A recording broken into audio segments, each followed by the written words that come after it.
부활절이 이제 지나고 나서 이제 남는 단어가 있는데 그게 이제 겸손인 것 같아요. 저한테는. 아, 주님이 부활하시고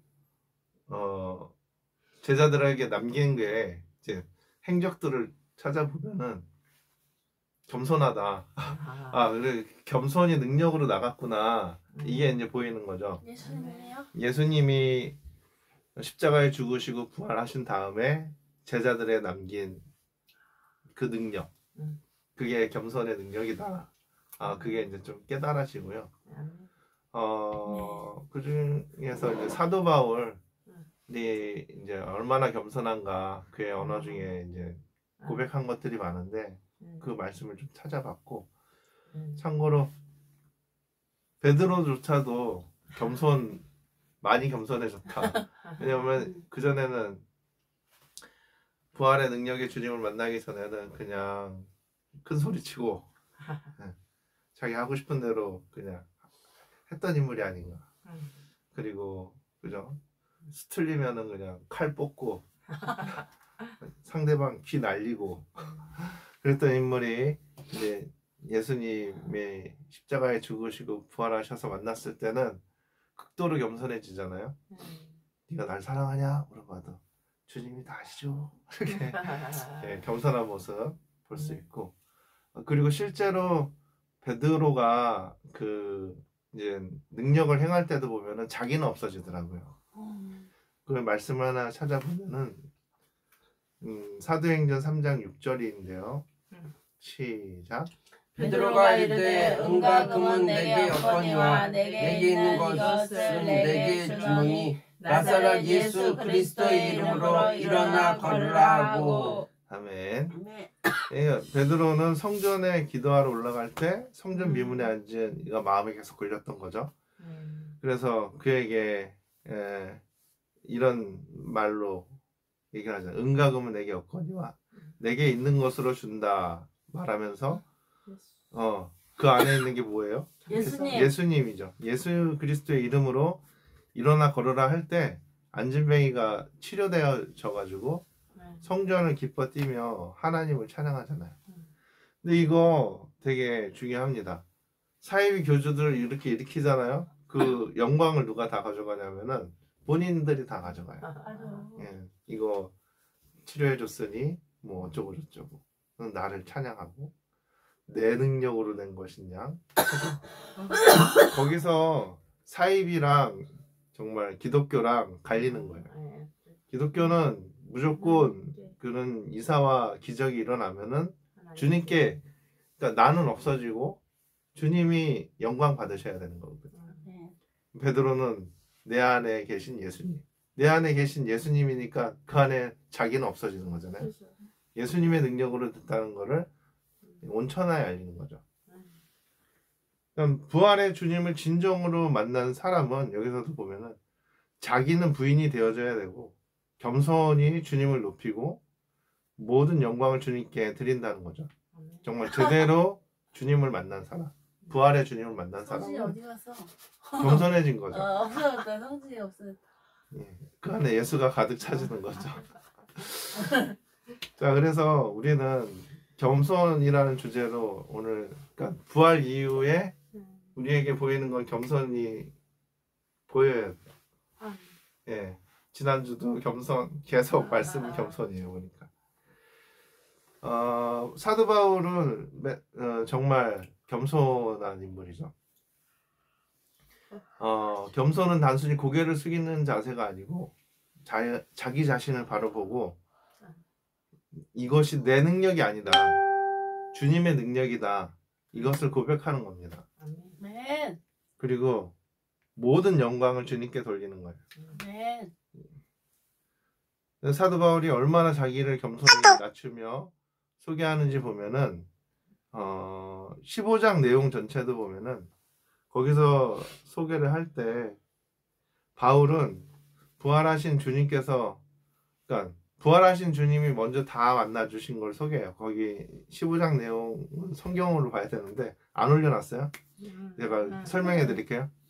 베드로에게 나타났다 그러고 12 제자들한테 나타났다 그러고 500여 명의 형제들한테 나타났다고 그러고 야고보에게 나타났다고 그러고 그 다음에 얘기하는 모든 사도한테 다 보이시고 그리고 자기한테도 맨 나중에 만나 주셨다. 그러니까 사도들 중에서 자기는 맨 나중에 만난 사람이라고 그러고 그리고 나서 뭐라고 얘기를 하냐면은 그 말씀 올려놨네. 그거는 고린도전서 15장 8절 시작.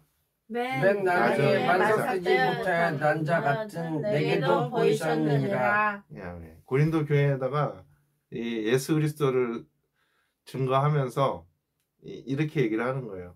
다 만나주시고 자기 맨 나중에 만삭이 되지 못한 나에게도 만나주셨다. 예. 맨 나중이라는 말도 겸손하지만 만삭이 되지 못했다라는 의미도 겸손한 거예요. 삐꾼데 삐꾼. 삐꾸 맞아요. 사도 바울이 나는 정상적인 사도가 아니다. 이걸 표현하고 있는 거예요. 다들 예수님의 제자로 3년 동안 계산했지만 자기는 그게 아니고 완전히 삐꾸라고 얘기하는 게 뭐냐면은 자기는 잡아 죽이려고 쫓아다니다가 환상 중에 또 만나잖아요. 그래서 자기를 정상적이지 못하고 자기 자신이 자격이 없고 미숙한 아이라고 고백하는 이 언어에서 자기를 완전히 낮추고 있는 거예요. 그 다음에 자기가 죄인임을 고백하는 거죠. 이런 죄인에게도 나타나셨다. 아멘. 만나주셨다. 이게 은혜인 거죠. 그래. 나다. 네, 우리에게도 그러니까 만나주실 거다. 그나마 너희는 나보다 낫다. 그런 얘기예요. 그럼에도 예수님은 자기를 만나주셨다. 그런데도 불구하고 나를 사도로 쓰고 계신다. 얼마나 큰 은혜입니까? 그죠? 우리가 여기서 정말 바울의 겸손한 마음을 닮아갔으면 좋겠어요. 그러니까 정말 우리가 성령 받았다고 치고 예수님을 만났다면은 정말 매사에 나는 없어지고 모든 것이 주님께 영광을 돌리는 것입니다. 그리고 또 그 과제, 예수님이 남긴 과제가 뭐예요? 우리한테 요즘 계속 떨어지는 과제. 애호박 끝을 짜서 버리기. 그거는 쉬운 거고 어린아이의 마음을 맞출 수 있어야 된다. 네. 거기에 모두 승리하셨으면 좋겠습니다. 사마리아 땅끝까지 내일은 전화하기 그게 아니다. 그런가? 아니요, 그렇게 사마리아 땅끝까지 어린아이들의 마음을 맞추라는 겁니다. 예. 그냥 사마리아 땅끝까지 전파하는 건 쉬울지도 몰라요. 미디어가 발달이 돼가지고. 근데 거기까지의 겸손한 마음을 유지하고 한 성도보다 낮은 마음으로 들어가는 거는 쉽지는 않습니다. 상대가 나타나지 않아서. 하나님이 다 상대에 나타나게 합니다. 네. 네, 승리합시다. 아멘. 바울이 겸손을 유지하는 데는 저는 몇 가지 비결이 있다고 보는데, 첫 번째는 과거에 자기가 했던 그 자기가 어떤 모습이었는지를 잊지 않았던 것 같아요.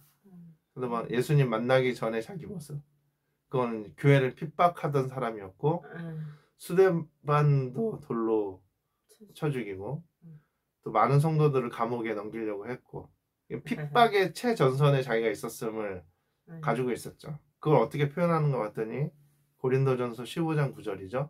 시작. 나는 사도 중에 가장 작은 자라. 나는 하나님의 교회를 박해하였으므로 사도라 칭함 받기를 감당하지 못할 자니라. 내가 네. 그것도 읽어봅시다. 디모데전서 1장 13절 시작. 내가 전에는 비방자요 박해자요 폭행자였으나 도리어 그들을 본 것은 내가 믿지 아니할 때 알지 못하고 행하였습니다. 아멘. 나는 사도 중에 가장 작은 자, 그죠? 그리고 칭함받 감당하지 못할 자라고 교회 하나님의 교회를 박해하였으므로 그거를 자기는 잘 알고 있었어요. 은혜 받고 홀라당 잊어버린 게 아니고 그걸 기억하고 있었다는 거. 그래서 이런 자임에도 불구하고 하나님의 사도로 쓰임 받는다. 디모데전서 1장 13절도 나는 전에는 비방자요 박해자요 폭행자였으나 도리어 긍휼을 입은 것은 내가 믿지 아니할 때 알지 못하고 행하였습니다. 자신이 얼마나 큰 죄인이었는지를 기억했고 그것이 자기 마음을 낮추는데 또 많은 은혜를 받으니까 오히려 더 이게 커지는 거죠. 그래서 그런 게 있어요. 기도원이나 이런 데 갔을 때 눈물 정말 많이 흘리고 저분 너무 은혜롭고 정말 이렇게 근데 알고 자세히 들어가 보니까 완전히 간증하는데 너무 악한 것들이 많은 거야. 근데 그것을 사해 주신 은혜 너무 크니까 예. 예. 그러니까 그러니까 은혜가 깊은 곳에 죄가 크다는 거죠. 어차피 죄는 다 똑같은데 그거를 얼마나 더 하나님이 더 크게 보여주고 그걸 회개하게 만들고 은혜로 덮어주는가인 것 같습니다. 사도 바울이 이만큼 크게 쓰인 이유는 그 자기가 자신이 얼마나 주님 만나기 전에 악했던지를 죄인임을 깨달았기 때문에 그게 됐다는 것입니다. 예. 주님 만나기 전에 자기의 교만을 이기적인 모습을 그걸 찾아야 되는 거죠. 얼마나 내가 이기적이었는가, 얼마나 내가 교만했던가 그거를 깨닫는 자가 나중에 은혜가 훨씬 더 크게 된다는 거예요. 그게 바울의 모습인 거예요. 우리 속속들이 드러나는 사건으로 드러나고 그 다음에 그 전에 깨달으면 더 좋습니다. 맞아. 고린도전서 그래서 이 사도 바울의 고백 뭡니까? 이게 오늘의 또 하이라이트 말씀이죠. 10절입니다. 시작.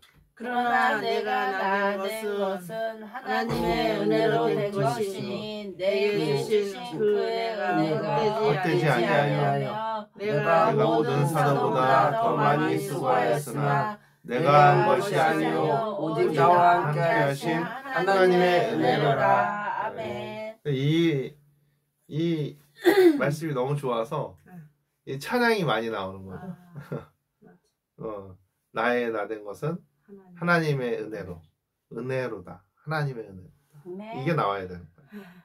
그 은혜가 헛되지 않게 또 내가 정말 열심히 살고 그 다음에 내가 이렇게 열심히 한 것도 내가 한 것이 아니고 오직 나와 함께 하신 주님께서 하나님께서 함께 하셨다. 그것을 믿고 살아야 되는 것입니다. 그러니까 우리는 내 능력이 아닌 겁니다. 그러니까 그 모든 영광을 주님께 돌려야 됩니다. 자기 능력으로 열심으로 사도가 된 것이 아니라 전적인 하나님의 은혜입니다. 전적입니다. 내가 그래서 그렇게 빠져서 그랬구나. 하나님의 은혜가 클수록 사람은 높아지기보다 더 낮아져야 되는 거예요. 그렇죠. 예. 그리고 이게 은혜를 많이 받을수록 내가 아무것도 아니구나라는 걸 깨닫게 되는 것 같습니다. 그래서 이 자리에서 내려오는 게 은혜를 정말 많이 받은 사람은 원래 쉽게 내려와야 되는 거예요. 내 자리가 아니니까. 못 내려가. 근데 이게 사람이 한번 이런 이 권력의 맛이나 이 자리의 맛을 보게 되면 못 내려가요 또. 그래서 우리가 날마다 회개를 해야 되고 사도 바울처럼 난 날마다 죽노라 이런 고백이 있어야 됩니다. 바울은 위대한 사도였고 수많은 교회를 개척했고 복음을 전했고 신약 성경의 절반 이상 기록한 인물. 조금 자랑할 만도 해요. 그러니까 얼마나 위대한 일을 많이 했는지 사도 바울 자랑할 만하는데 그런데 자기 자신을 소개할 때 맨날 종이라고 소개하고 그 다음에 오늘 말씀 올려놓은 걸 좀 더 자세히 한 번 더 보면은 나는 사도 중에 가장 작은 자다. 그러니까 사도 중에서도 맨 작은 자라고 소개하죠. 9절을 다시 한번 보면은 나는 사도 중에 가장 작은 자라. 나는 하나님의 교회를 박해했으므로 사도라 칭함 받기를 감당하지 못할 자니라. 또 자기를 죄인 중에선 또 괴수라는 거예요. 죄인도 미친데 그 죄인들 중에서도 자기는 괴수라고 얘기를 하죠. 15절입니다. 디모데전서 1장 15절 시작. 이쁘다 이 모든 사람이 받을 만한 이 말이여 그리스도 예수께서 죄인을 구원하시려고 세상에 임하셨도다. 죄인 중에 내가 괴순이라. 야, 아니 좀 자랑할 만한 사람이 이 정도로 고백하니까 우리는 어디다 맞춰야 되냐고요. 같이 괴수해요. 개수 밑이 뭐가 있냐 이거잖아요. 개수 밑에 괴물인가. 야, 이렇게 고백을 할 수 있어야 진짜 개수 새끼라고 할까요? 진짜 자식이라고. 예, 이 정도로 겸손한 고백이 어디 있을까 생각합니다. 그 다음에 나는 지극히 작은 자보다 더 작은 나라 얘기하죠. 에베소서 3장 8절입니다. 시작. 모든 성도 중에 지극히 작은 자보다 더 작은 나에게 이 은혜를 주신 것은 측량할 수 없는 그리스도의 풍성함을 이방인에게 전하게 하시고.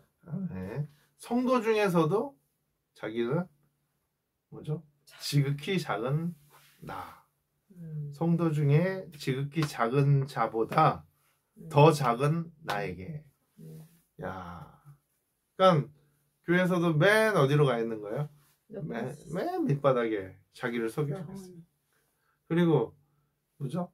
사도들 중에서도 자기는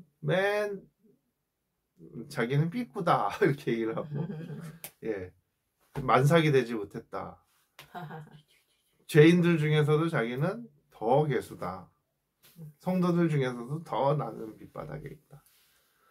이걸 깨달으니까 하나님이 정말 크게 쓰시는 겁니다. 예, 높은 자리에 있지 않고 더 낮아질 수. 그러니까 은혜를 받으면 지난주 기억하실지 모르겠지만 겸손의 능력 하나님은 그 가장 높은 곳에서 가장 낮은 곳으로 내려왔기 때문에 온 인류를 구했다고 말씀을 드렸잖아요. 예수님은.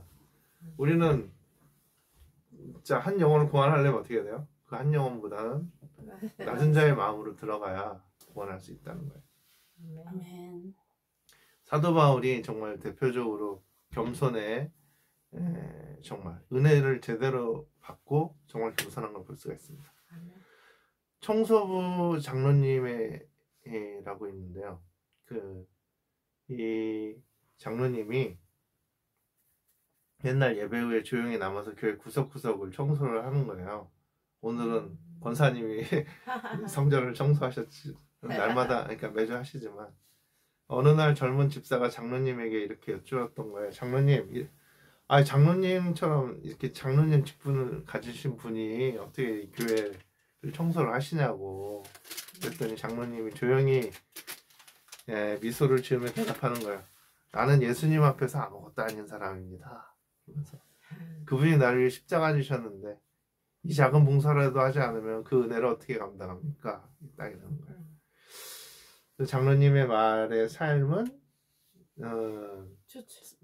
사도 바울과 같은 거예요. 내가 나의 나된 것은 하나님의 은혜로 된 것이다. 이렇게 얘기한 거. 그러니까 겸손은 억지로 되는 게 아니고 은혜를 깨달은 자만이 고백할 수 있는 겁니다. 나는 아무것도 아니지만 주님이 나를 쓰십니다. 나는 부족하지만 은혜로 삽니다. 나를 높이는 것이 아니라 주님이 높아질 수 있도록 우리가 살아갔으면 좋겠습니다. 자, 우리도 바울처럼 과거를 잊지 말고 하나님의 은혜를 기억하고 살아야 될 줄 믿습니다.